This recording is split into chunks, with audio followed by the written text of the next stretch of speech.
What's up, Snackcasters? What's up, people? So we're coming at you today with a really interesting topic. We have no idea if we'll wrap it up today or if it may spill over. So buckle your seatbelts. Yeah. Hang on. Could be a few. Epigenetics. Epigenetics?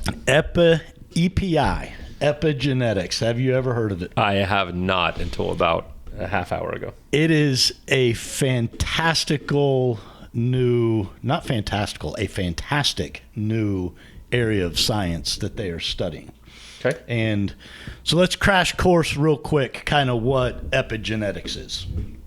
So EPI, is Greek, I believe it was, not Latin. Greek for above, beyond, over.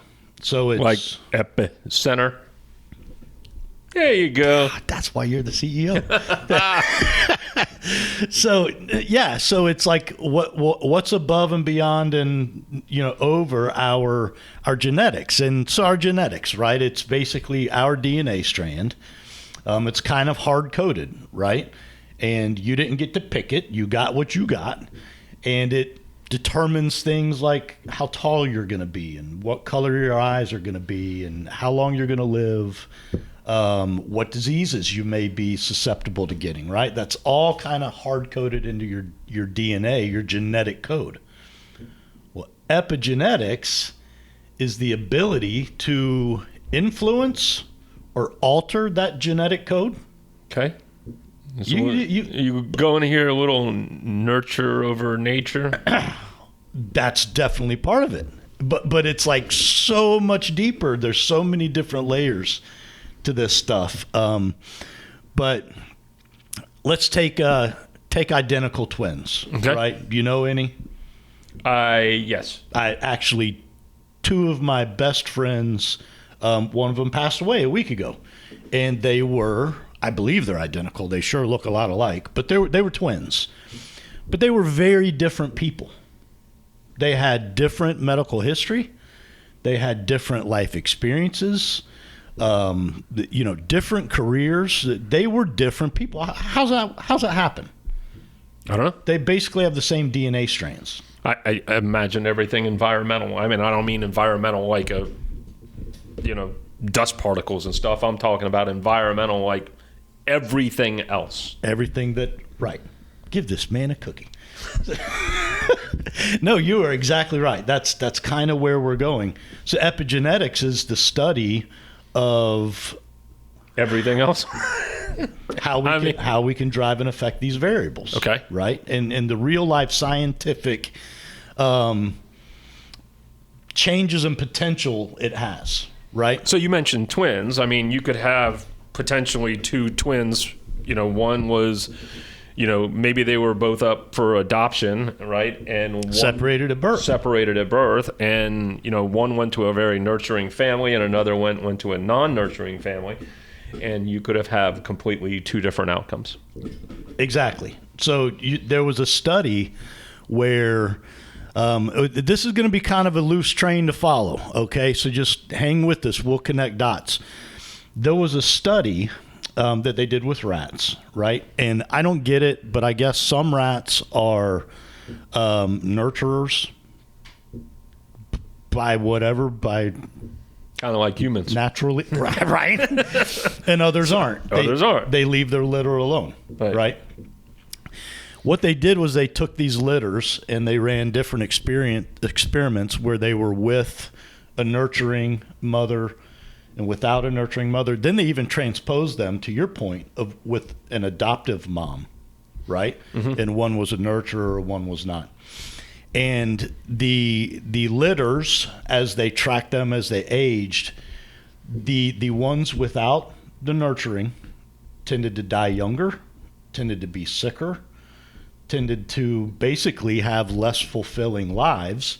The ones that were nurtured as little hairless infants they lived longer, they had less disease, they had all these things. And it didn't matter whether it came from the genetic mom or the non-genetic mom.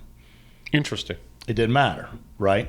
So to your point of environmental, they initially identified... So that proves the epigenetics part, right? That if it's yeah, you have this blueprint, but if you were nurtured and everything else, you could still have a very functional, it's like a bug in the code, right?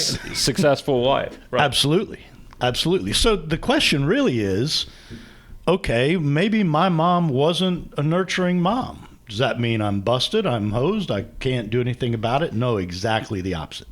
We can totally influence our own epigenetics. Okay. Right? So I guess maybe we can dive into the 7 that they identified first. Sure. And then maybe we'll wrap up today and dig a little deeper tomorrow. Okay. Sounds good. So the 7 main areas that they figured out we could affect our own epigenetics was, let me get these right: diet, drugs, environment, age, which really is kind of out of our control, nutritional deficiency, stress, and exercise. Okay.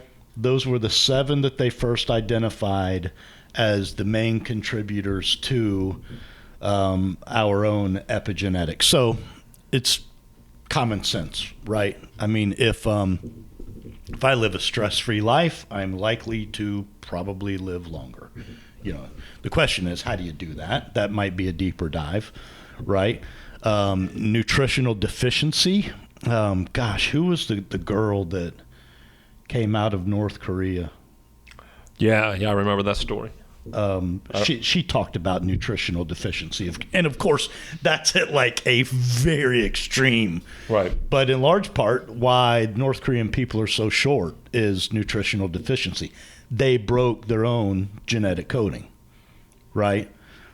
Maybe they were supposed to be, I don't know, 6 foot. Okay. I think the average height in North Korea is like 5. So you're bringing up, all right, so if I have a poor genetic code, right? I'm predisposed to being short and overweight and bald. Yeah, we get asked all the time, right? Did your parents have anything? Right. And was not nurtured, didn't grow up in a good family. I'm hosed? No. Quite the opposite. You, in fact, I will tell you, you almost totally control your outcomes by going above and beyond and over. I think we are out of time. Okay. So yeah, let's pick this up tomorrow. We'll dive in. How do you go above, beyond, over? Okay, that's a good point. That's a good segue. All right, so if you're dealt the worst hand in poker, which is your life, how do you fix it? Epigenetics. Okay. All right, let's go. Right, we'll dig in some more tomorrow. Questions, comments, concerns, hit us at snackcast@yes.fit. Stay moving. See ya.